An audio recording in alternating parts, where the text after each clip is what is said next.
তো দেশে ইসলাম কায়েম করবেন কি দিয়ে? সারা পৃথিবীতে মাত্র দুইজন মানুষ, ইব্রাহিম আলাইহিস সালাম আর তার স্ত্রী, আর কেউ নেই। বউ আটকা পড়লো, ক্ষমতা দিয়ে বের করতে পারলেন না। ফেরাউন ডুবে গেল, মুসা আলাইহিস সালাম চলে গেলেন। রাজ সিংহাসন ফাঁকা, দখল করে কাজ চালু করলেই তো হয়। সম্মানিত দিনী ভাই বোন, কিয়ামত পর্যন্ত গণতন্ত্রের নীতিতে নেতা নির্বাচন হবে না। মানুষের আকীদা পরিবর্তন করেই দাওয়াতের মাধ্যমে নেতা নির্বাচন করতে হবে। হবে না হয় হবে না। নবীর চলে, আমার চলে না। একজন নবীর একজনও লোক হেদায়েত হয়নি, তো তার চলে, আমার চলে না। একজন নবীর একটাই মানুষ হেদায়েত হয়েছে, তো সেই নবীর চলে, আমার চলে না। নূহ আলাইহিস সালামের 950 বছর দাওয়াতে মাত্র 4 জন ছিল, বাকি সব পালিয়ে গেছে। তো নূহ আলাইহিস সালামের চলে, আমার চলে না।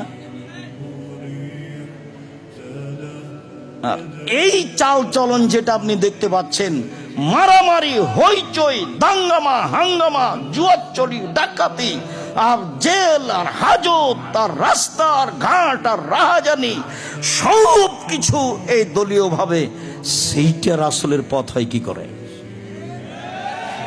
যা দিয়ে শত্রুতা শিখা যায়, যা দিয়ে মারামারি শিখা যায়, যা দিয়ে আচরণ খারাপ হয়ে যায়, যা দিয়ে মানুষকে জেল হাজতে দেওয়া যায়, যা দিয়ে মানুষের বুকের উপরে চড়ে মানুষকে জবে করে দেওয়া যায়, সেই নীতি আবার রাসূলের নীতি হয়।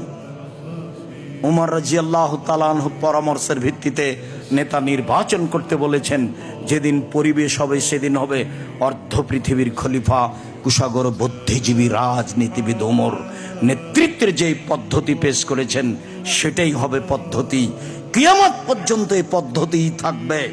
মানুষ সেটা গ্রহণ করতে পারুক আর না পারুক, তাতে আসে যায় না। মানুষের উপরে এই জিম্মেদারি দেওয়া হয়নি যে রাসূলের পদ্ধতি ব্যতীত তুমি তোমার পদ্ধতিতে নেতা নির্বাচন করো। তিনি বলছেন, পৃথিবীর মানুষ শুনে রেখো, ইয়াতি মিন বাদি আইম্মা, আমার পরে কতগুলি আলেম ওলামা আসবে, ইহদুনা বিগাইরি হাদিয়াতি, আমার আদর্শ ছেড়ে দিয়ে অন্য আদর্শ গ্রহণ করে বলবে এটাই রাসূলের আদর্শ। আমার সুন্নাত ছেড়ে দিয়ে অন্য সুন্নাত গ্রহণ করে বলবে এটাই রাসূলের সুন্নাত। ওদের দেখতে লাগবে মানুষ, ওদের অন্তর হবে শয়তানের অন্তর।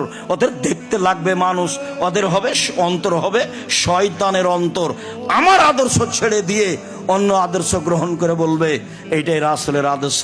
তিনি বলেছেন, পৃথিবীর মানুষ শুনে রেখো, এরা এমন হবে আমার ভাষাতেই কথা বলবে।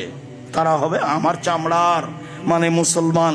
তারা আমার ভাষাতেই কথা বলবে, মানে কোরআন হাদিস পেশ করবে। কোরআনের আয়াত পড়ে বলছে, দেখেন আল্লাহ বলছেন মিলাদ করতে হবে। আরো কত। সম্মানিত দিনী ভাই বোন, ইমান হারিয়ে 10 দিন বাঁচতে এসে, একদিন 1 ঘন্টা বাঁচতে এসে ইমান হারিয়ে বেঁচে থাকতে রাজি নই।